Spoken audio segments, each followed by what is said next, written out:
खुदा को हाजिर नाजिर जानकर जो कुछ कहूँगा झूठ कहूँगा और झूठ के अलावा कुछ नहीं कहूँगा। फोटोग्राफर साहब फोटो ले रहे हैं, सामने से लीजिए, इधर के हिस्से का आप क्या करेंगे?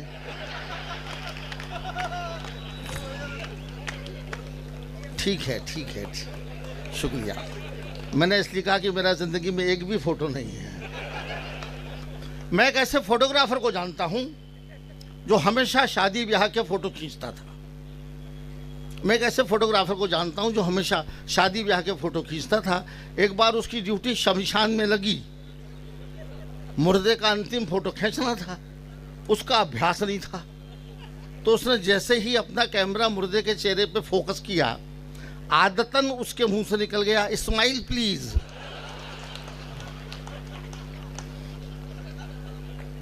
ऑफर इतना जोरदार था कि मुर्दा भी मुस्कुरा दिया।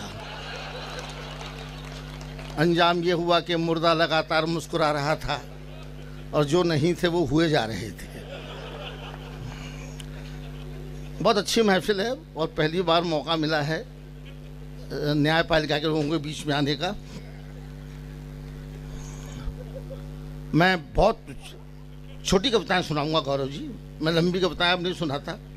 जब मेरी उम्र थी तब मैं लंबी कविताएं सुनाता था, अब तो मेरी खुद ही लंबे होने की उम्र है,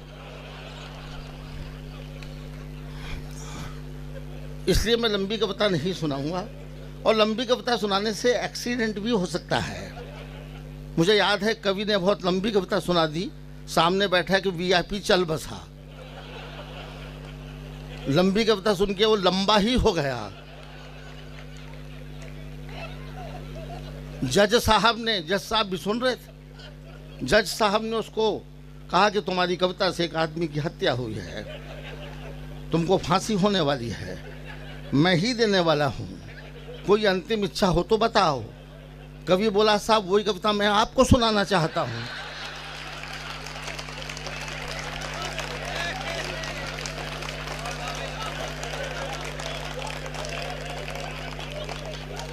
जज साहब ने उसको बाइज्जत बरी कर दिया।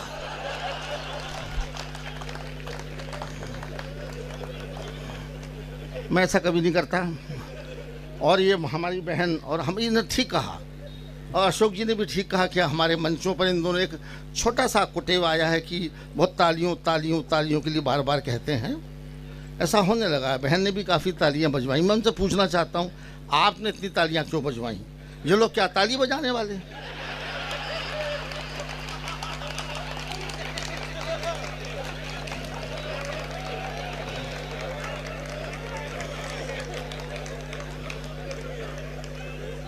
मैं बचा के रखना चाहता हूं संस्कृति को। मैं नहीं चाहता कि इस देश के लोग ताली बजाने वाले हो जाएं। इसलिए अशोक जी ने मेरे बारे में एक बहुत अच्छी बात कही। कविता वगैरह तो जगह होती है, लेकिन उन्होंने एक बात बहुत अच्छी कही जो मुझे अच्छी लगी और वो सच भी है शायद, कि मैं कवि सम्मेलनों के मंचों पे एक कॉन्फिडेंट कवि के रूप में जाना जाता हूँ। मेरी कविताओं के बारे में पता नहीं कि लोग क्या सोचते हैं, क्या पता वो होती हैं या नहीं होती हैं, लेकिन वो कुछ तो होता है, तभी लोग आते हैं। कॉन्फिडेंस मेरा जन्मजात स्वभाव है। मैं इतना कॉन्फिडेंस वाला हूं कि आप लोग तो संख्या में काफ़ी लोग बैठे हैं। मेरा तो वो कॉन्फिडेंस है कि एक भी समझदार सामने बैठा हो तो मैं पूरी रात अकेले निकाल सकता हूं।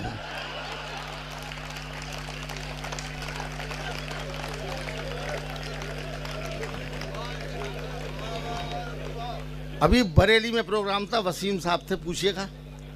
बरेली में उत्तर प्रदेश में तो बहुत भीड़ आती है साहब, और रात रात भर के कार्यक्रमों की परंपरा है। सुबह हो जाती है और काफ़ी लोग आते हैं। तो बरेली में प्रोग्राम था, मुशायरा था, कवि सम्मेलन था और मैं भी था। 60,000 आदमी पंडाल में था और 60 कवि मंच पर थे। अब मेरा नंबर तो लगभग आखिरी में ही आता है क्योंकि मैं सीनियर सिटीज़न भी हो गया हूँ। तो रात के 8 बजे शुरू होने वाले प्रोग्राम में जब मेरा नंबर माइक पे आया तब सुबह के 4 बज रहे थे और पंडाल में केवल 2 लोग बचे थे, एक सुनने वाला, दूसरा सुनाने वाला। कोई और होता तो बेहोश हो जाता। लेकिन मैं तो जैसा कि बताया जाता कि मैं कॉन्फिडेंस वाला हूँ, मैं न घबराया और मैंने कॉन्फिडेंस से काम लिया। और सामने बैठे एकमात्र श्रोता से मैंने कहा कि आप ज़रूर मेरे लिए बैठे हैं। वो बोला नहीं, आपके बाद मेरा नंबर है।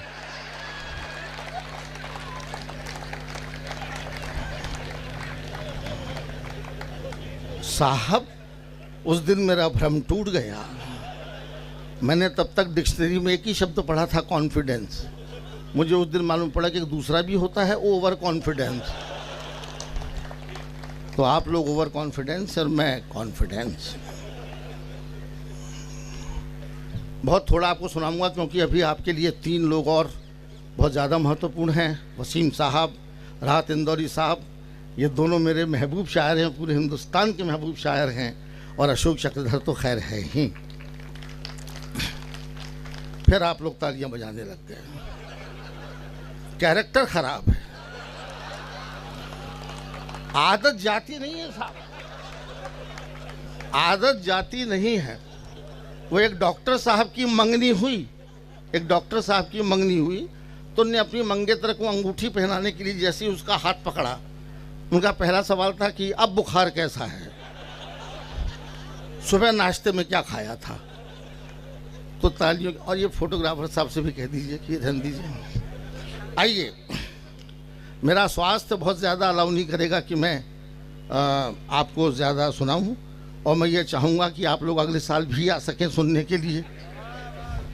इसलिए मैं आपको थोड़ा, लेकिन थोड़ा अच्छा सुना दूँगा। चाय आ गई है साहब, चाय वाले को मैं कुछ नहीं कहूँगा, क्या पता कल वो प्रधानमंत्री हो जाए।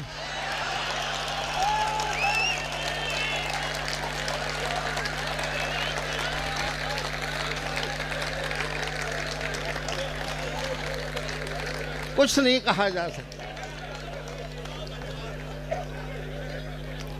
वो हमारे शहर के गधों ने हड़ताल कर दी बिना सूचना, अल्टीमेटम दिए। ग्वालियर में गधों ने बिना अल्टीमेटम, बिना सूचना दिए अपने मालिकों से हड़ताल कर दी।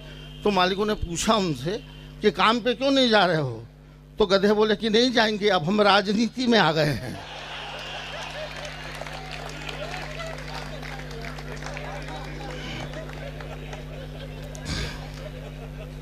आपकी तालियां मुझे खोल रही हैं और मैं खोल रहा हूं थोड़ा थोड़ा, लेकिन यकीन कीजिए मैं एक ईमानदार कवि हूं, आपको जल्दी छोड़ दूंगा।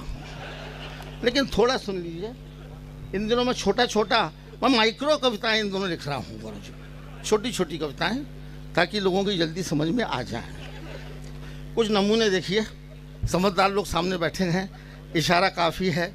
ये मत सोचिए कि मैं ये मत सुनिए कि मैं क्या कह रहा हूँ, आप ये देखिए कि मैं कैसे कह रहा हूँ। आपकी तवज्जो चाहता हूँ। साली ने जीजा से कहा, साली ने जीजा से कहा कि जीजा जी मैं पास हो गई, मिठाई खिलाओ। जीजा जी मुस्कुरा के बोले ज़रूर खिलाऊंगा, थोड़ी और पास हो जाओ।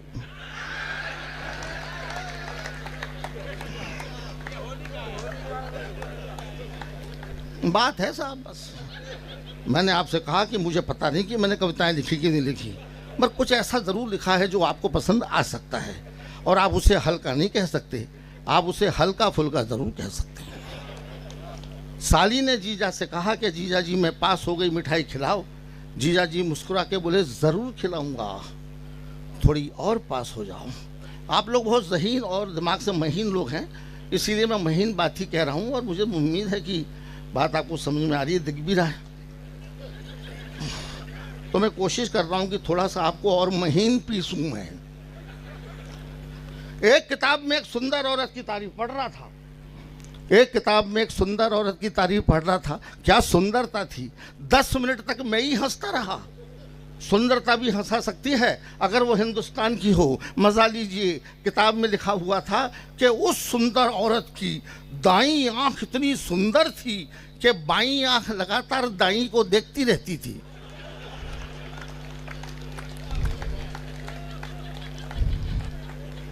धीरे धीरे आएगी। मैं कभी कभी दरवाजे की जगह खिड़कियां भी खोल देता हूँ। उस सुंदर औरत की दाईं आंख इतनी सुंदर थी कि बाईं आंख लगातार दाईं को देखती रहती थी। और एक और सुनिए, लिखा था किताब में कि अगर कोई पति अपनी पत्नी के लिए कार का दरवाज़ा खोल रहा हो, अगर कोई पति अपनी पत्नी के लिए कार का दरवाज़ा खोल रहा हो तो समझ जाइए कि या तो कार नई है,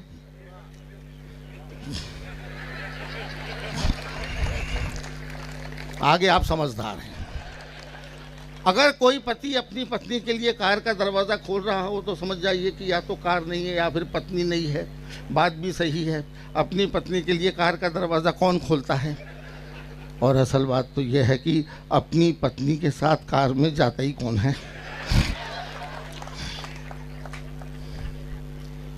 आप मुझ पर यकीन कर सकते हैं कि मैं गंभीर आदमी हूँ।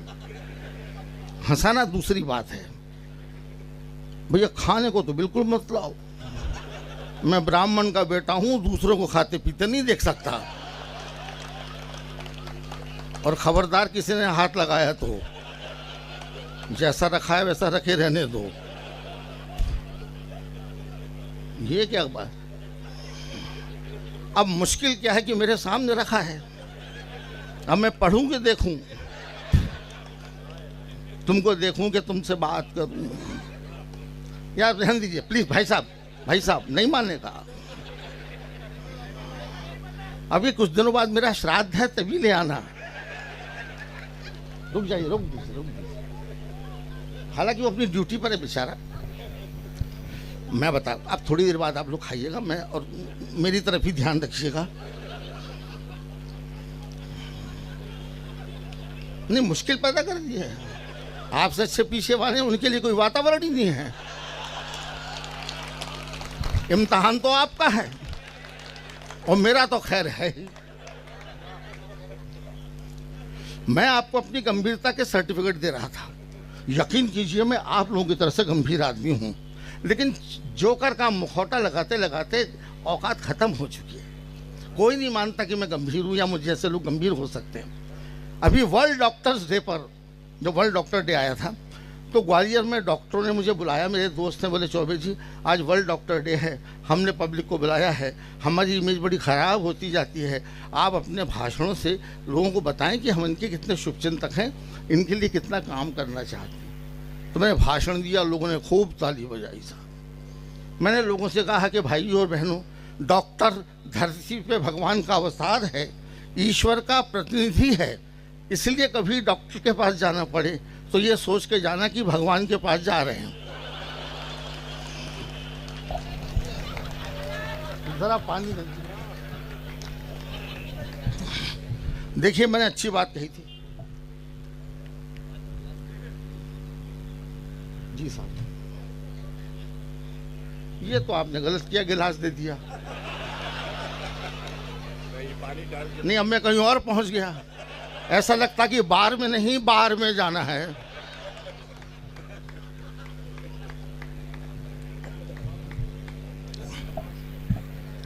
कोई बात नहीं, पानी को ही रख दीजिए। नहीं कोई बात नहीं, ठीक है।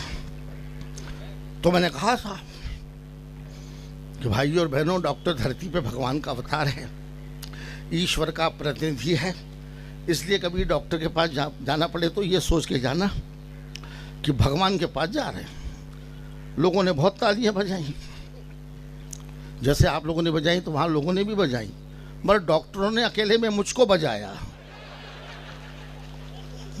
साले हमारे बारे में ऐसा कह रहा था। मैंने कहा मैं तो ठीक ही कह रहा था। आपको पता नहीं है कि लोग आपके पीछे क्या कहते हैं डॉक्टर साहब। लोग ये कहते हैं कि जब भगवान आदमी से नाराज़ होता है तो डॉक्टर के पास भेज देता है, और जब डॉक्टर आदमी से नाराज़ होता है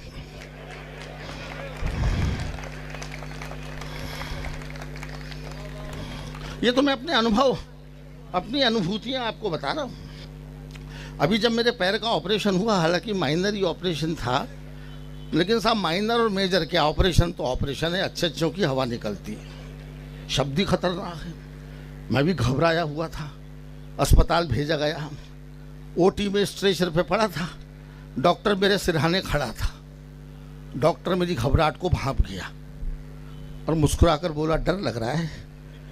मैंने कहा डर तो लगेगा साहब, ज़िंदगी में मेरा पहला ऑपरेशन है, डॉक्टर बोला मेरा भी पहला ही ऑपरेशन है। लेकिन देखो मैं तो नहीं घबरा रहा। मैंने कहा तू कर रहा है, मैं करवा रहा हूं। लेकिन साहब कॉन्फिडेंस तो रखना पड़ता है, और मेरे पास में वो है। एक सीन मैंने देखा वहाँ पर, बड़ा अजीबोगरीब सीन। उस ऑपरेशन थिएटर में जहाँ मैं पड़ा था, डॉक्टर सराहने खड़ा था, वहाँ पर एक नर्स अपने हाथों में फूल माला लिए खड़ी थी, जैसे किसी के गले में डालने ही जाली वाली हो। तो मैंने डॉक्टर से पूछा कि ये फूल माला लेके क्यों खड़ी है? तो डॉक्टर बोला कि ये मेरी जिंदगी का पहला ऑपरेशन है, अगर ये सफल हो गया,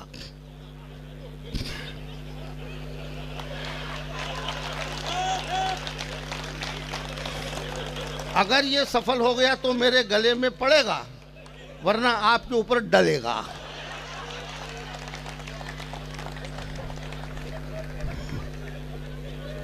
मैं बताता हूं साहब, आप मेरा भरोसा कीजिए, मैं शरीफ और ईमानदार आदमी हूं। हालांकि दोनों चीजें एक जगह का बहुत कम मिलती है। इन लोगों ने कविताएं लिखी जो मेरे पीछे बैठे हुए हैं, मैंने जिंदगी के अनुभव लिए। कोर्ट में खड़ा हूं, एक कोर्ट में मैं भी, दर्शकों में मेरी इच्छा हुई कि दर्शकों में बैठ के दिखना चाहिए। सिनेमा में बहुत सीन देखने को मिलते हैं, लेकिन अपने को तो मैं गया कि अपने मेरे वकील दोस्त ने, मैंने कहा यार एक बार मैं कोर्ट की कार्रवाई देखना चाहता हूँ। बोले चलो, ले गया वो।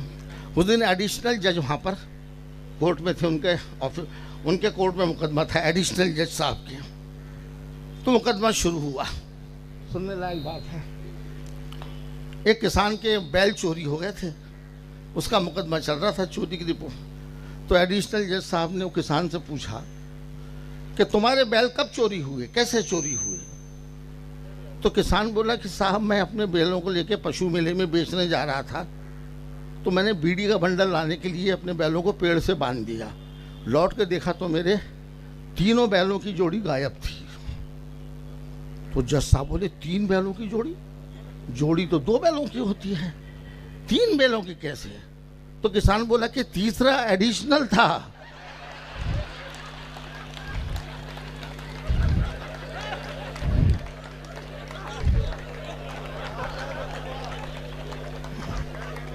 इतना पढ़ा लगे तो लिखा तो किसान भी था। मैं ईमानदारी से जोक वहीं से लाया हूँ साहब। मैं कुछ नहीं करता, जाता हूँ, देखता हूँ, वो हो जाता है, ऐसा हो जाता है। आइए बहुत थोड़ा सा मैं आपको सुनाऊंगा, कुछ आलपिने सुना देता हूँ ताकि आप वहाँ तक पहुँचें।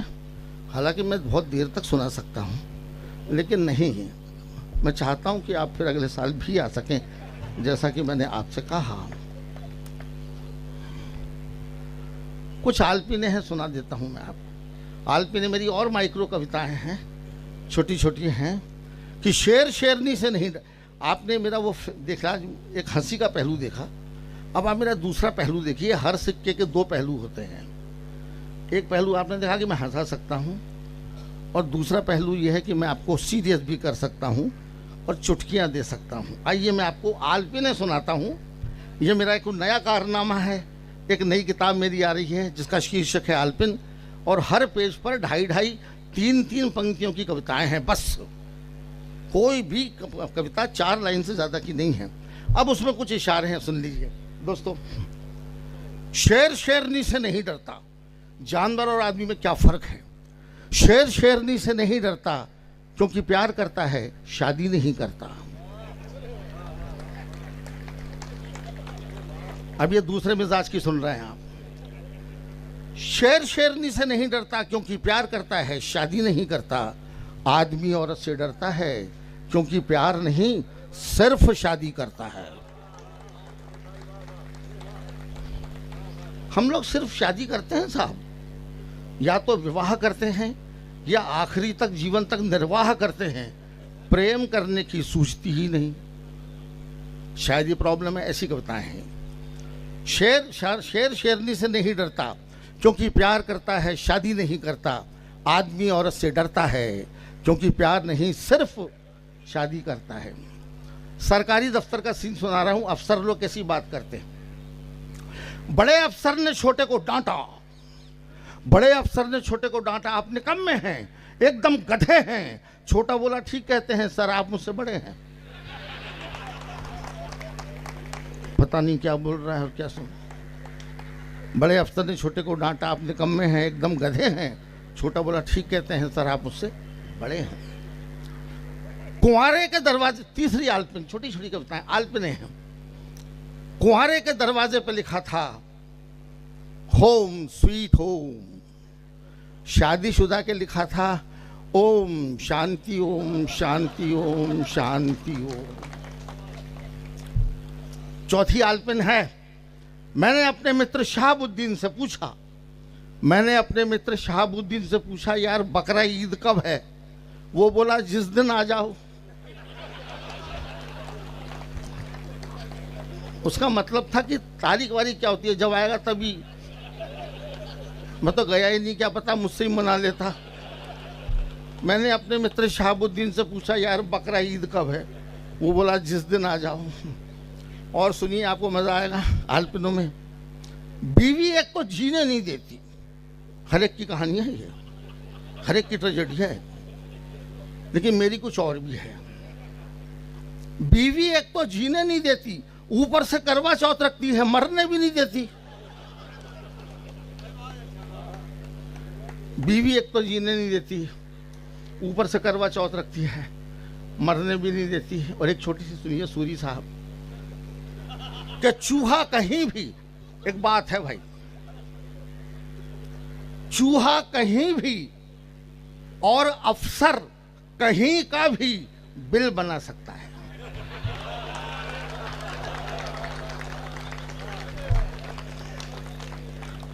चूहा कहीं भी और अफसर कहीं का भी बिल बना सकता है। आखिरी आलपिन सुनिए, अरे वाह अरे वाह अरे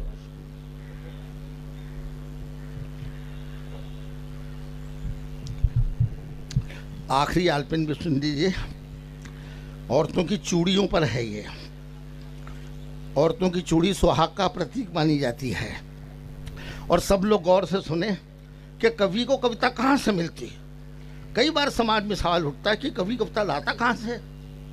क्या आसमान से, जमीन से कि पाताल से? नहीं, कवि हमेशा अपने आसपास से कविता लाता है।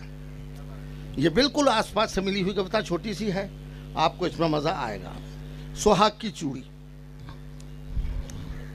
सुहाग, चूड़ी सुहाग का प्रतीक मानी जाती है, लेकिन ये सुहाग का प्रतीक, इस प्रतीक ने मेरा सुहाग उजाड़ दिया था। मेरे घर में काम करने वाली बाई आती है कमला, छोटे समाज की स्त्री।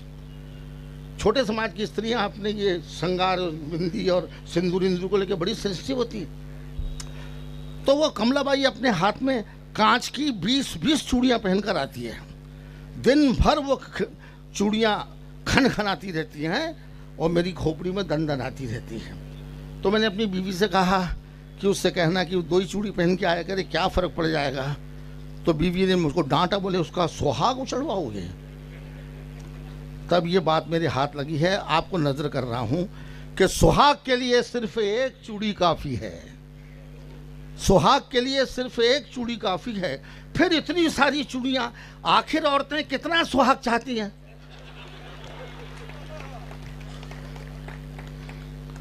आइए सबसे आखिरी में मैं, बहुत अच्छा आपने सुना इसलिए, वरना मैं तो बहुत जल्दी खिसकने वाला कवि हूँ। लेकिन आइए मैं आपको एक बहुत मनोरंजक बात बता करके अपना स्थान लूँगा। और प्रधानमंत्री मोदी जी के डिजिटल इंडिया से मैं भी प्रभावित हूँ। आदमी है तो सोच वाला, इस उम्र में भी इतनी वैज्ञानिकता को सोचता है। दुनिया से कॉम्पीट करना है इंफॉर्मेशनल टेक्नोलॉजी में। हमें अभी 104 भेज दिए साहब, 104 सैटेलाइट भेजे। एक मित्र ने बधाई दी, बोले देखा चौबे जी, दूसरे देश के भी सैटेलाइट को अपने हिंदुस्तान ने भेज दिया। मैंने कहा आसान बात है, जहां पर एक ऑटो में 40 लोग बैठ सकते हैं। मैं कहा हिंदुस्तान में प्रॉब्लम नहीं है। डिजिटल इंडिया टेक्नोलॉजी ने, जज साहब मैं आपको बढ़िया बात सुनाने जा रहा हूं। ऑनलाइन सर्विस सबसे नायाब तोहफा है। ऑनलाइन बाजार जाना बंद कर दिया, आपके घर में बाजार भेज दिया। अभी मेरी और मेरी पत्नी की शादी की पुण्यतिथि थी। हंसने की क्या बात है, शादी करना पुण्य का काम माना गया है। हम दोनों ने पुण्य किया। पुण्य एक बार किया और तिथि साली हर साल आ जाती।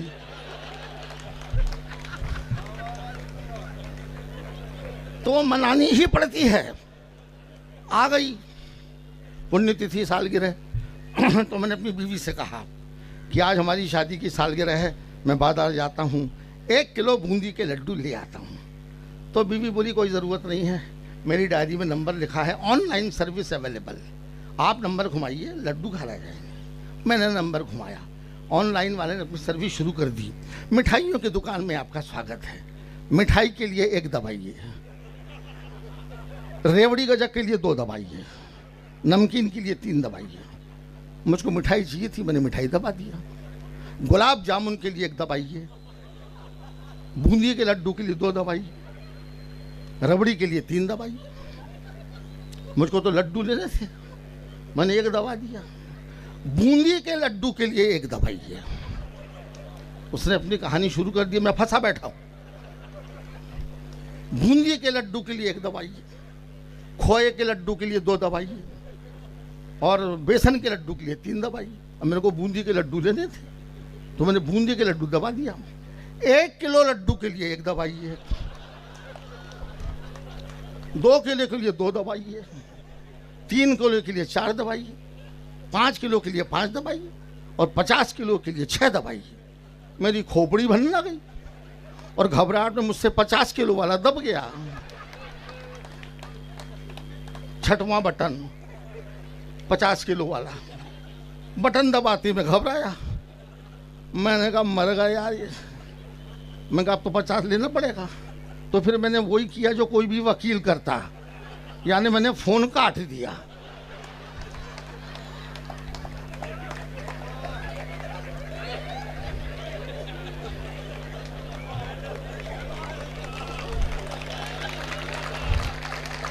यह काम वकील ही कर सकता था, मैं तो आदमी था।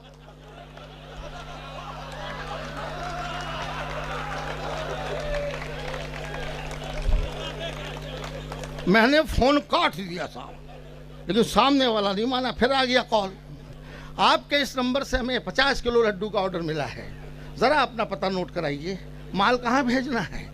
मैंने कहा भैया मैंने तो इस नंबर से फ़ोन किया नहीं, हम लोग 15 भाई हैं, सबसे बड़े वाले से बात करने के लिए 1 दबाइए।